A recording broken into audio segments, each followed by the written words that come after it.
빌립보서 2장 5절부터 8절 말씀, 저와 여러분 함께 교독 3절이라서 우리 몇 절이 안 되기 때문에 함께 읽도록 하겠습니다.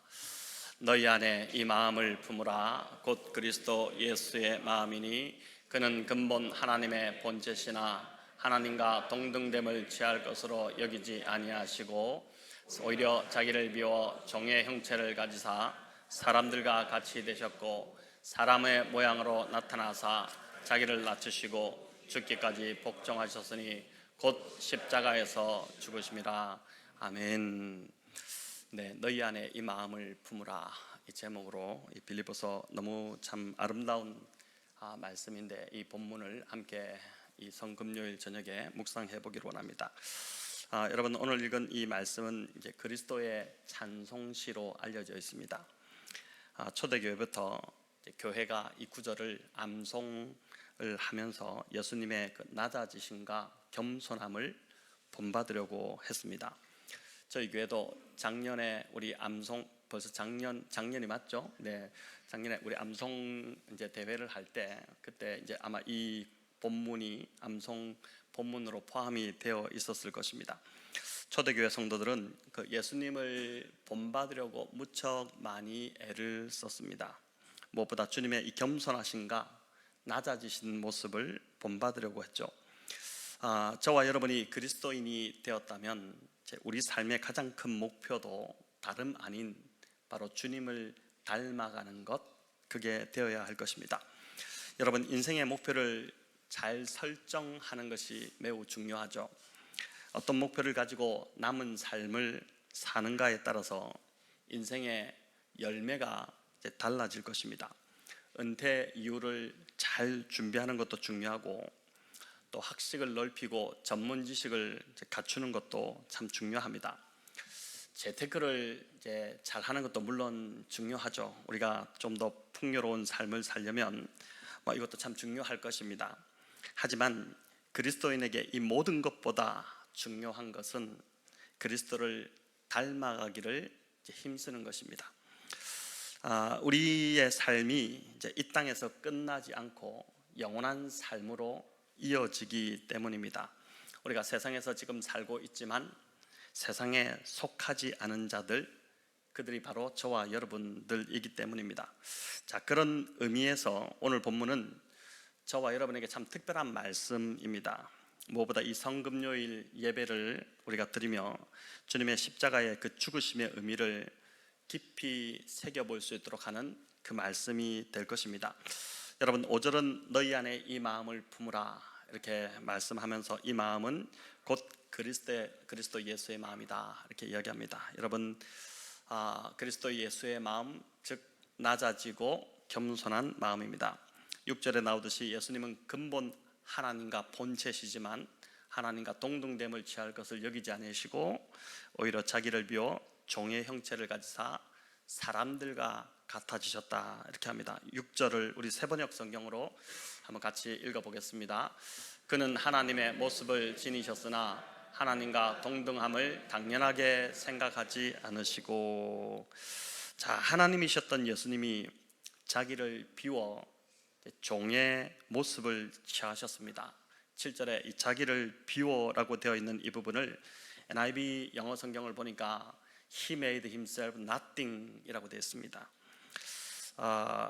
아무것도 아닌 것으로 그렇게 자신을 만드셨다는 것이죠. 여러분, 모든 것에 모든 것이 되셨던 분이 스스로 자신을 비워서 아무것도 아닌 자처럼 이제 이 땅에 오셨습니다. 여러분, 말이 안 되는 일이 일어났죠. 우리는 어떻게 해서든 제 자신이 대단한 자처럼 보이기를 노력합니다.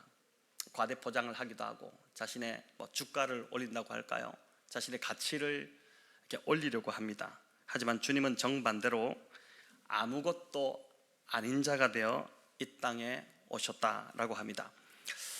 예수님이 태어나신 환경을 보더라도 여러분, 주님은 정말 자신을 온전히 비우셨다는 것을 알 수 있습니다. 예수님은 화려한 왕궁에서 태어나지 않으시고 짐승의 구유에서 태어나셨죠. 이 구유는 우리처럼 나무를 이렇게 파서 만든 구유가 아니라 돌구유입니다. 당시 이스라엘은 나무가 그렇게 많지 않았기 때문에 큰 돌을 파서 구유를 만들어서 사용을 했습니다. 자, 그러니 냉기가 도는 그 찬 구유에 주님이 누이신 것입니다. 우리는 어떻게 해서든지 화려하고 주목받는 보좌만 안고 싶어 하는데 주님은 자신을 비워 돌구유에 임하셨습니다. 인간이 타락하면서 갖게 된 속성 중에 하나가 높아지려는 마음입니다. 우리 모두에게 다 있습니다. 이는 사단의 속성이기도 합니다. 이사야 14장에 보면 하늘에서 떨어진 계명성에 대한 이야기가 나오는데 사탄의 현재 상태를 잘 보여주는 구절이죠. 사탄이 추락한 이유가 이사야 14장 13절에 나오는데 우리 같이 한번 읽어보겠습니다.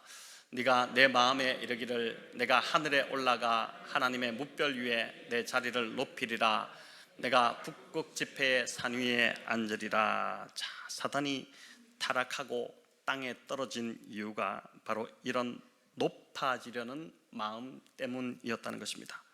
사단은 자신이 실패하자 물귀신 작전에 들어가죠.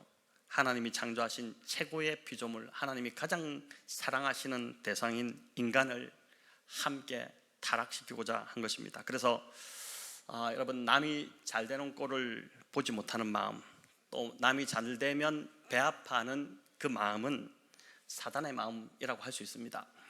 아담과 하와는 하나님과 같아진다는 이 사단의 말에 넘어가서 금단의 열매, 먹지 말아야 될 그 열매를 먹어버렸습니다.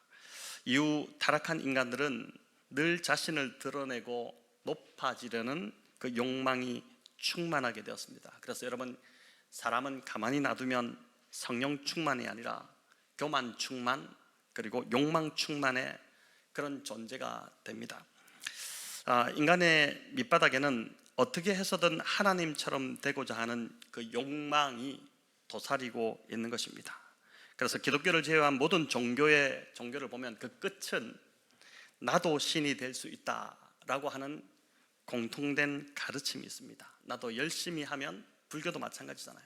힌두교도 그렇고, 나도 열심히 하면 신이 될 수 있다. 신처럼 높아지려고 하는 그런 욕망이 모든 종교에 늘 도사리고 있는 것입니다. 자, 그래서 모세가 자신의 얼굴의 그 광채를 이제 의식하려고 하지 않았다는 것, 그 광채를 드러내려고 하지 않았다는 것이 여러분 참 의미 있게 다가옵니다.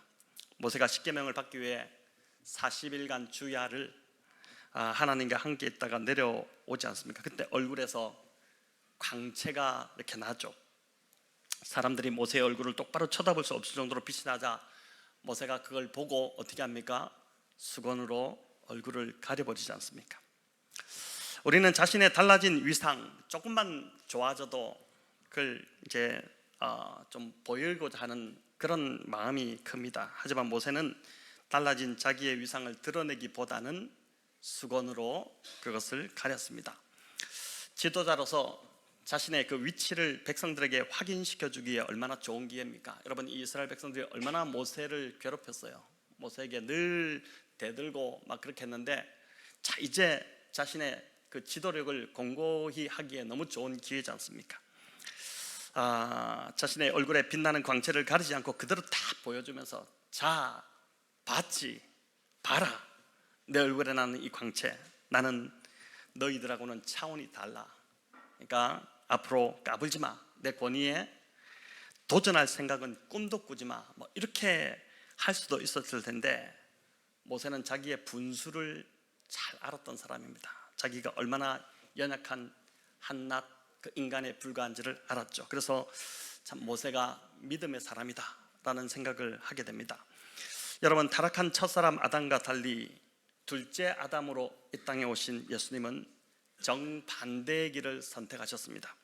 그분은 하나님이셨지만 하나님과 동등됨을 취할 것을 여기지 않으시고 스스로 낮아지셨죠.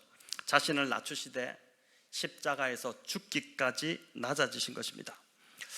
낮아지시니까 오히려 하나님께서 예수님을 지극히 높여 모든 이름 위에 뛰어난 이름을 주셨고, 또 모든 무릎이 예수의 그 이름 아래에 꿇게 하셨습니다. 여러분, 이게 우리가 지금 믿고 있는 기독교의 역설이죠. 스스로 높아지려고 하면 낮아질 수밖에 없고, 오히려 남을 나보다 낮게 여기면 하나님이 그를 높여주시는 일이 일어나는 것입니다. 여러분, 오늘 본문인 빌립보서 2장은 빌립보 교회의 정황 속에서 나온 내용입니다. 바울이 보낸 서신서가 다 그렇죠. 교회의 문제가 터지자 그 문제를 해결하기 위해서 이제 서신서를, 이 편지들을 보낸 것인데, 당시 교회, 이 빌립보 교회 안에는 너무 열심히 하는, 그 열심을 가진 두 여성이 있었습니다. 이 요디아와 순두계라는 여성 리더들입니다. 여러분, 오늘로 말하면 권사님들이나 또 목장의 목자 정도였을 것입니다. 어떤 분은 이들의 이 어려운 이름, 여러분 요디아와 순두계, 이 참 이름이 어렵잖아요. 이 이름을 좀 더 쉽게 다가오게 하기 위해서 요디아를 유별난 집사, 유니까 유별난 집사, 또 순두계를 뭐라고요? 순진한 집사, 이렇게 부르기도 합니다. 이 두 집사가 각자 열심히 교회를 섬기기는 했지만 서로가 잘 맞지 않았던 것 같습니다. 생각해보면 순진한 집사와 유별난 집사가 잘 맞을 리가 없겠죠. 문제는 교회 안에서 두 사람만 싸우면 되는데, 이런 경우는 어떻게 됩니까? 내 편을 만들고, 편을 만들면 세력을 만들게 됩니다. 그러니 교회가 두 쪼가리가 나서 시끄럽게 된 것이죠. 자, 그래서 바울이 빌립보서를 기록하면서 특별히 이 두 여인의 이름을 꼬집어 권면을 합니다. 우리 4장 2절을 같이 읽어보겠습니다. 내가 유오디아를 권하고 순두계를 권하노니 주 안에서 같은 마음을 품으라. 아멘. 여러분, 교회 2000년 역사에 이 두 여인의 이름이 계속 거명되고 있습니다. 그리스도인이라면 이 여인의 이름을 한 번쯤은 다 들어봤을 거예요. 그래서 저도 천국 가면 이 두 사람이 과연 누굴까 궁금해서 한번 만나보고 싶습니다. 사람의 이름을 이렇게 다 드러내고 밝히더라도 바울은 빌립보 교회가 하나됨을 잃지 않기를 바란 것이죠. 또 2장 2, 3절에는 보니까 다툼이나 허영으로 하지 말고 오직 겸손한 마음으로 각각 자기보다 남을 낮게 여기라, 이렇게 되어 있습니다. 여러분, 낮게 여기는 것과 낮게 여기는 것은 받침 하나 차이지만 그 의미는 완전히 천지 차이지 않습니까? 교회 안에서 정말 안 되는 것 중에 하나가 상대를 나보다 낮게 여기는 것입니다. 우리는 그 반대로 상대를 나보다 낮게 여기기 일쑤입니다. 우리는 상대를 판단하기에 빠르고 또 쉽게 무시하는 경향이 있죠. 상대를 속으로 평가하고, 겉으로는 표를 내지 않을지라도 상대를 겉으로 평가하고 속으로 평가하고 판단하는 게 습관이 되어 있습니다. 정말 좋지 않은 악한 습관입니다. 버려야 될 습관이죠.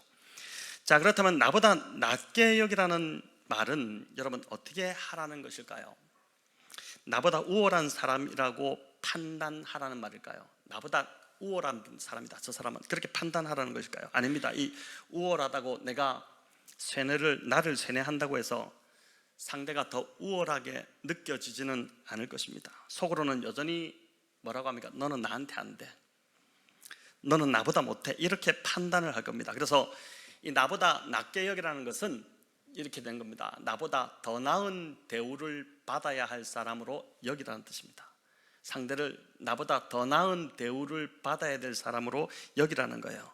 여러분, 인류 최초의 살인을 저지른 가인이 이에 대한 좋은 예가 될 겁니다. 가인이 분노하고 결국 사람을 죽였던 이유는 동생이 자기보다 하나님께 더 인정을 받고 더 나은 대우를 받은 걸 견디지 못했기 때문이죠. 이 요디아와 순두계도 아마 이 문제에 걸렸을 것입니다. 잘은 모르지만 일은 요디아 집사가 다 하고 더 많이 하고 더 수고했는데 칭찬과 인정은 순두계 집사가 받으니까 이 요디아가 견디지 못한 것입니다. 지금 이들이 싸워야 할 대상은 서로가 아닌 따로 대상이 있습니다. 여러분, 빌립보 교회는 당시 로마의 그 거친 기독교 박해에 의해서 대단히 피바람이 불어닥치고 있던 그런 시기였습니다. 교회가 똘똘 뭉쳐서 힘을 합쳐도 이 박해를 견뎌내기 그런 힘든 상황인데 서로가 지금 내부 총질을 하고 있었으니 바울이 빌립보 교회를 볼 때 큰 염려가 되어서 이 편지를 심각하게 빌립보 교회에 보낸 것입니다. 여러분, 저와 여러분도 교회 안에서 나보다 상대를 낮게 여기는 것은 저 사람이 나보다 우월하기 때문이 아닙니다.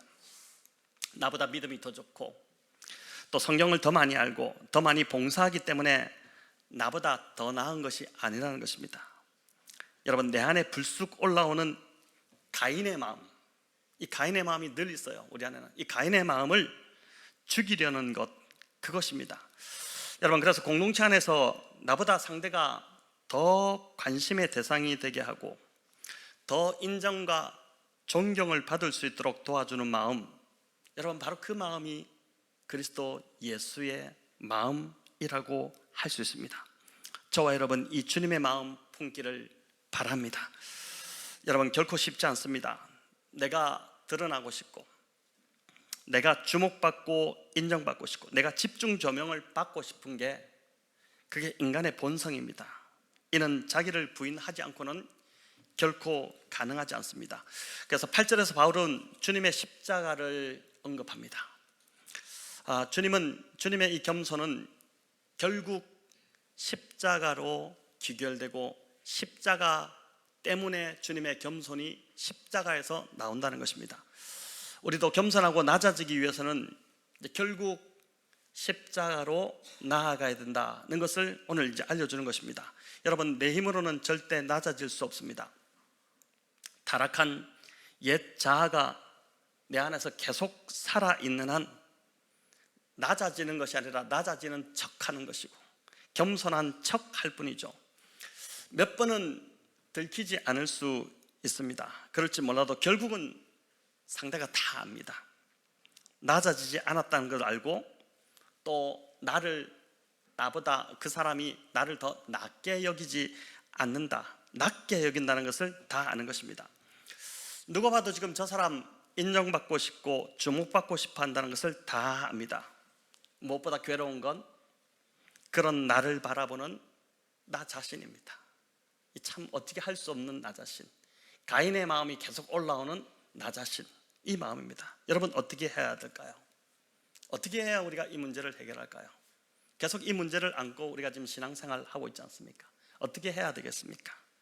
주님처럼 십자가의 자리로 나아가야 합니다. 여러분, 십자가는 무엇입니까? 십자가는 내가 죽는 자리입니다. 그래서 앤드류 머레이는 겸손과 죽음은 본질상 하나다, 이렇게 이야기했습니다. 이 말이 참 멋있는데, 겸손과 죽음은 본질상 하나다. 어떻게 이렇게 통찰력 있는 말을 하는지 참 부러울 정도인데, 여러분, 앤드류 머레이의 말을 조금 더 읽어보겠습니다. 한번, 이게 좀 말이 어렵기 때문에 제가 적어왔는데 한번 보여주시기 바랍니다. 같이 한번 읽어볼까요? 겸손은 완전한 죽음으로 인도한다. 겸손은 자아를 포기하는 것을 의미하며 하나님 앞에서 완전히 아무것도 아닌 존재의 자리로 내려가는 것을 의미한다. 하나님 앞에서 완전히 아무것도 아닌 존재로 내려가는 것을, 그게 겸손이라는 겁니다. 여러분, 여기 완전히 아무것도 아닌 존재의 자리로 내려간다고 하는데, 우리는 자신이 대단한 존재로 대우받기를 원합니다. 아무것도 아닌 존재처럼 대우받으면 어떻게 합니까? 분을 참지 못하고 나를 이렇게 대우한 그 사람을 가만두지 않으려고 할 것입니다. 하지만 주님은 정말 아무것도 아닌 존재로 취급을 받으셨습니다. 주님이 그렇게 취급을 받으셨어요. 여러분, 이사야 53장 3절인데 우리 같이 한번 읽어볼까요? 그는 사람들에게 멸시를 받고 버림을 받고 고통을 많이 겪었다. 그는 언제나 병을 앓고 있었다. 사람들이 그에게서 얼굴을 돌렸고 그가 멸시를 받으니 우리도 덩달아 그를 귀하게 여기지 않았다. 여러분, 어떻게 주님께 이럴까 싶지 않습니까? 교회에 왔는데, 주일날 교회 왔는데 성도들이 나를 보더니 얼굴을 휙 돌려버린다면 여러분 어떨까요? 그것도 한두 사람이 아니라 성도들이 다 나에 대해서 그렇게 싸늘한 눈으로 바라보고 내가 지나가면 뒤에서 수군거린다면 여러분, 이 교회 나올 수 있겠습니까? 이 교회를 다녀야 될지 고민하지 않을까요? 그런데 주님은 이 땅에서 그보다 훨씬 더 못한 끔찍한 대우를 받으셨다는 것입니다.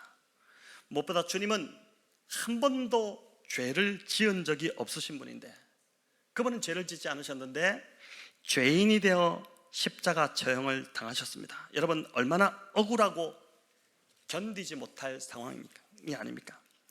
자, 그럼에도 불구하고 이사야 선지자는 주님이 이 모든 하나님의 뜻에 순종하셨다는 것을 전합니다. 이사야 53장 7절 우리 계속 같이 읽어보겠습니다. 그는 굴욕을 당하고 고문을 당하였으나 아무 말도 하지 않았다. 마치 도살장으로 끌려가는 어린 양처럼, 마치 털 깎는 사람 앞에서 잠잠한 암양처럼 끌려가기만 할 뿐 아무 말도 하지 않았다. 여기 아무 말도 하지 않았다, 아무 말도 하지 않았다 반복하잖아요. 진짜 십자가상에서 주님은 아무 말씀도 하지 않으셨거든요. 우리 같으면 대들고 따지고 그렇게 하지 않겠습니까? 억울하니까. 왜 나에게 이러냐, 사실을 알려달라 하고 막 그렇게 하겠죠. 여러분, 본문 8절에 죽기까지 복종하셨다는 말씀이 바로 이 말씀입니다.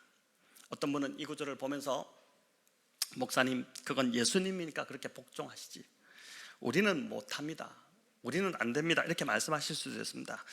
그런 분은 계속 가인처럼 자신이 더 인정받고 대우받지 못하면 분노하며 사람을 죽이는 그 삶에서 벗어나지 못할 겁니다. 여러분, 이 해결해야 될 문제거든요. 그렇잖아요. 우리 모두가 다 이 문제에 걸려 있잖아요. 여러분, 이 구절을 보면 이사야 선지자가 예수님을 도살장에 끌려가는 어린 양이다 이렇게 표현합니다. 도살장에 끌려가는 어린 양이다. 앤드류 모레이는 이 하나님의 어린 양이란 두 가지를 의미한다고 했어요.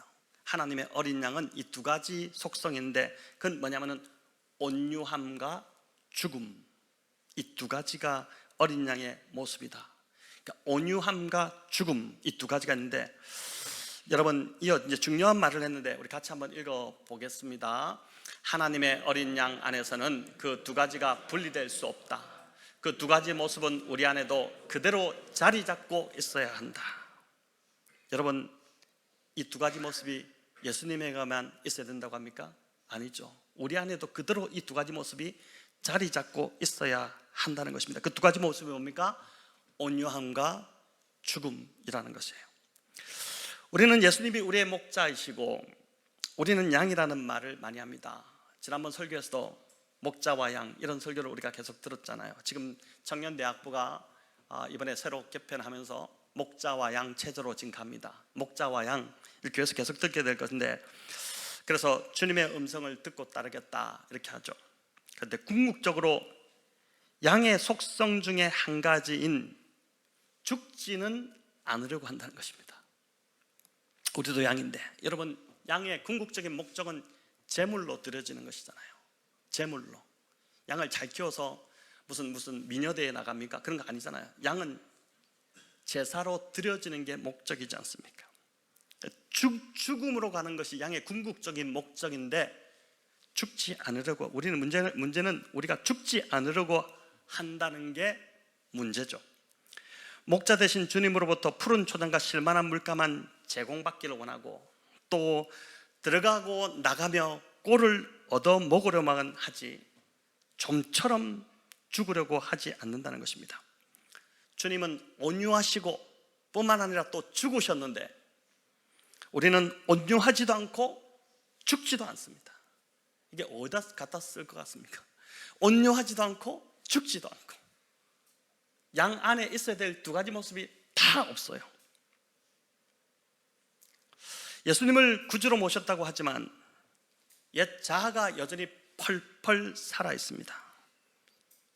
여전히 자신을 너무 사랑하고 있는 것입니다. 겉으로 보기엔 표가 안 나요. 그래서 말은 거창하게 주님의 십자가를 이야기하고 있고 성령 안에서 행하는 삶을 이야기하고 있지만, 그 내면에는 여전히 죽지 않고 살아있는 그 자아가 있다는 것입니다. 여전히 자신을 너무 사랑하는 것입니다.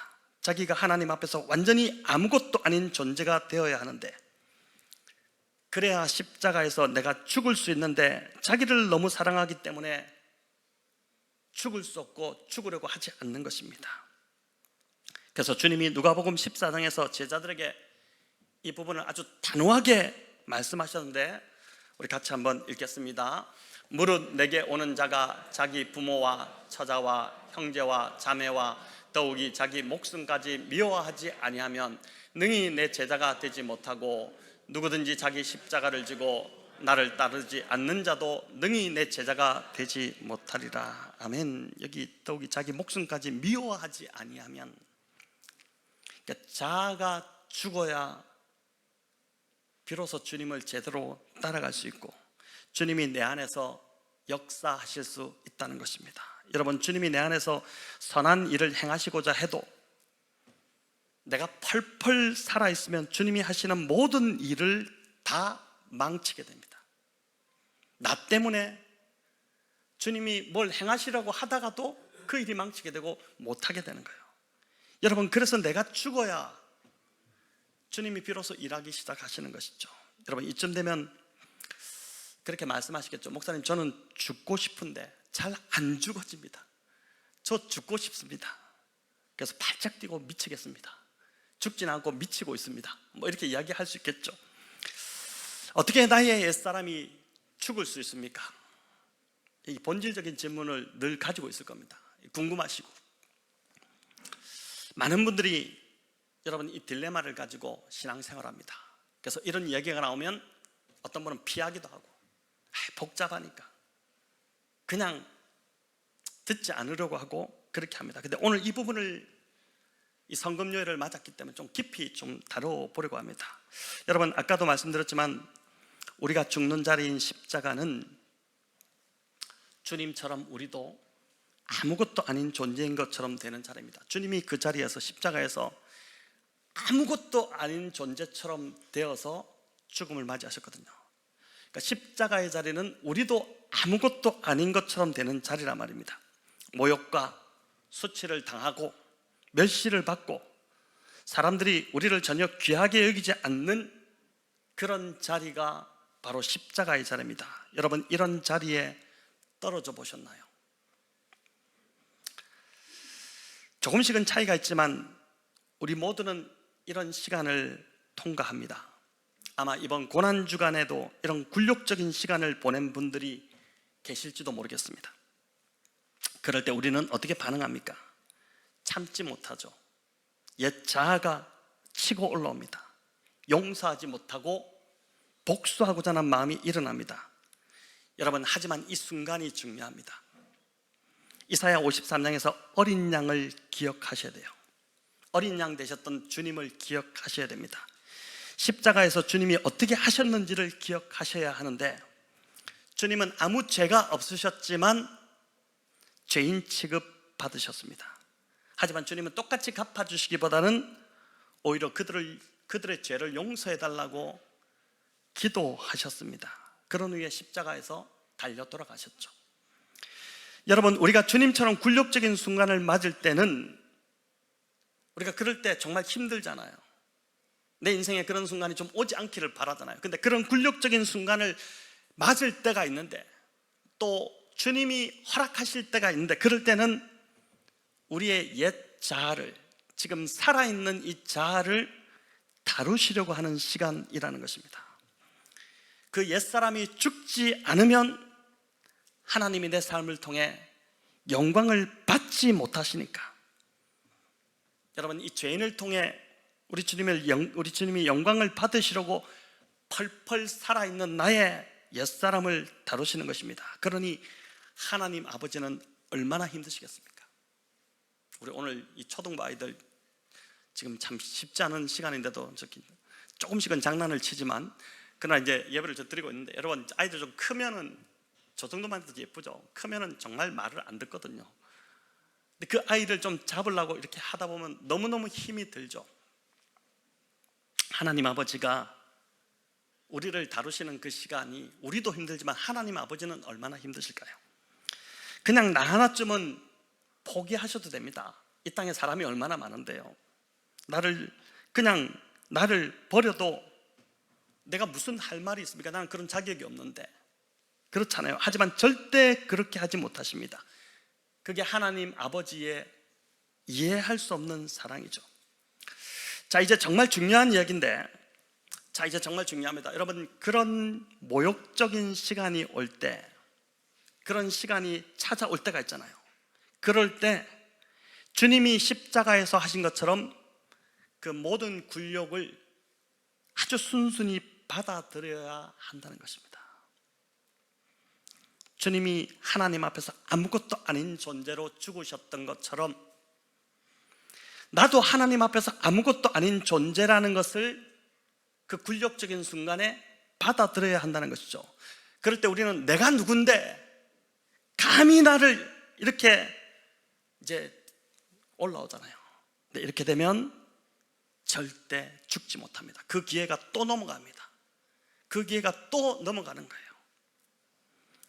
지금 이 시간이 하나님이 나의 옛사람을 죽이시는 때라는 것을 받아들여야 합니다. 여러분, 그렇게 겸손하게 나를 낮추고 엎드릴 때에 바로 그때에 성령님이 임하시는 것을 경험하게 될 것입니다.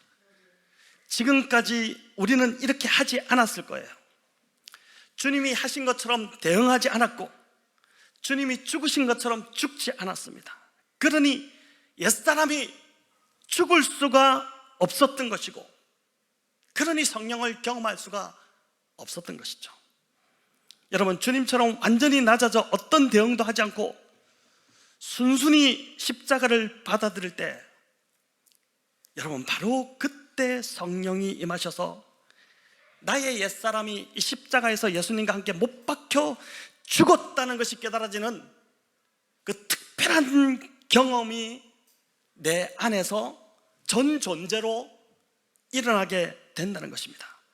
여러분, 하나님의 강력하신 은혜가 나에게 임하는 것을 바로 그 순간에 경험하게 되는 것입니다.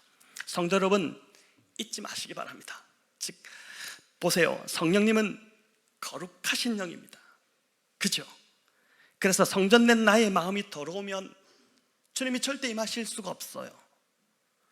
용서하지 못하고 완고하고 미워하고 여전히 내가 옳다고 하고 내가 더 대우받아야 한다고 그렇게 생각한다면 성령님이 역사하실 수 없다는 것입니다. 여러분, 자아가 십자가에서 죽기 전에는 3절에 나오듯이 뭐를 해도 다툼이나 허영으로 합니다. 또 남보다 낮게 여깁니다. 여러분, 허영은, 여기 나오는 허영은 필요 이상의 거칠애를 말합니다. 뭘 해도 자기를 자꾸 드러내려고 하는 게 그게 바로 허영입니다. 또 여기 다툼은 이기적인 야심인데, 이 다른 말로는 갈라디아서 5장에 나오는데 당을 짓는 것입니다. 이제 다툼이라는 것은 당을 짓는 거예요. 왜 당을 지을까요? 교회 안에서 왜 당을 짓겠습니까? 자기 야망, 그 이기적인 야망을 이루기 위해서 힘이 필요하기 때문이죠. 여러분, 하나님이 절대 기뻐하시지 않는 모습입니다. 이런 다툼과 허용을 하는 것은 결코 열매를 맺지 못합니다. 열매가 없습니다. 반면 십자가에서 자아가 죽은 자는 분명한 특징이 나타나요. 그 뭐냐면은 자기가 하려고 하지 않고 그 순간에 그냥 자기는 받아들이면서 하나님 앞에 기도합니다.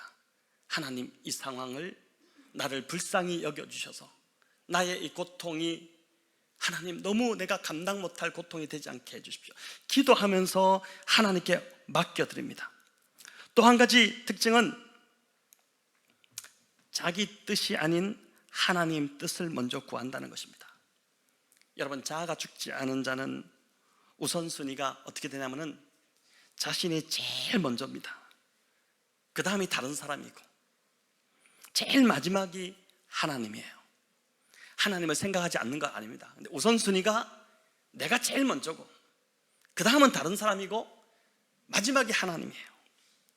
제일 마지막이 하나님이죠. 가만히 생각해보면 이게 맞습니다. 죄성을 가지면 이게 너무 자연스러워요, 이 순서가. 그런데 십자가에 자아가 못 박혀서 죽은 자는 여러분 이 순서가 완전히 바뀝니다. 하나님이 가장 우선이고 그 다음은 다른 사람이고 제일 마지막이 나 자신이 돼요. 하나님이 가장 먼저, 그 다음은 다른 사람이고 제일 마지막이 내가 됩니다. 여러분 이걸 조이 선교회가 잘 만들었죠. 일전에도 제가 말씀드렸는데 한번 보여주시겠습니까? 같이 한번 우리 읽어볼까요? 뭐라고요?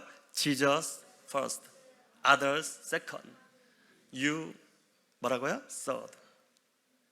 주님이 첫 번째고 다른 사람이 두 번째고 그리고 나는 세 번째입니다. 잠깐 보여주실랍니까?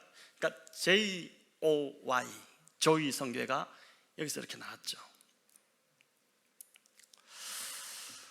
십자가에서 자아가 못 박혀 죽은 자들은 이제 내가 사는 것이 아니고 주님이 내 안에 사시기 때문에 당연히 주님이 제일 먼저고 그 다음은 다른 사람이고 나는 죽었기 때문에 제일 마지막이 되는 것입니다. 여러분 이것이 자아가 살아있는 자와 죽은 자, 내 안에 여전히 자아가 살아있는 자와 죽은 자의 분별할 수 있는 기준이 되는 것입니다.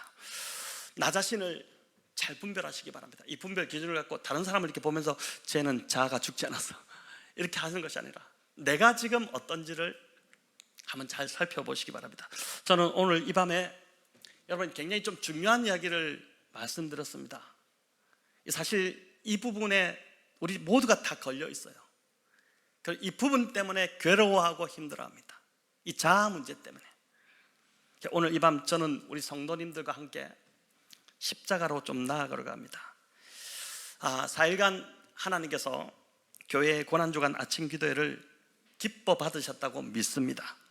또한 이 성금요일 말씀으로 오늘 이 말씀을 주셨기 때문에 이 시간 기도할 때에 성령이 오심으로 우리의 옛사람이 십자가에 못 박혀 죽는 경험을 오늘 이 밤 하게 하실 줄을 믿습니다.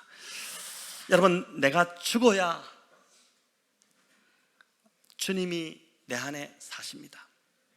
내가 죽어야 성령이 나를 통해서 일하기 시작하시고 나의 옛사람이 죽어야 하나님이 나를 통해 영광을 받으실 것입니다.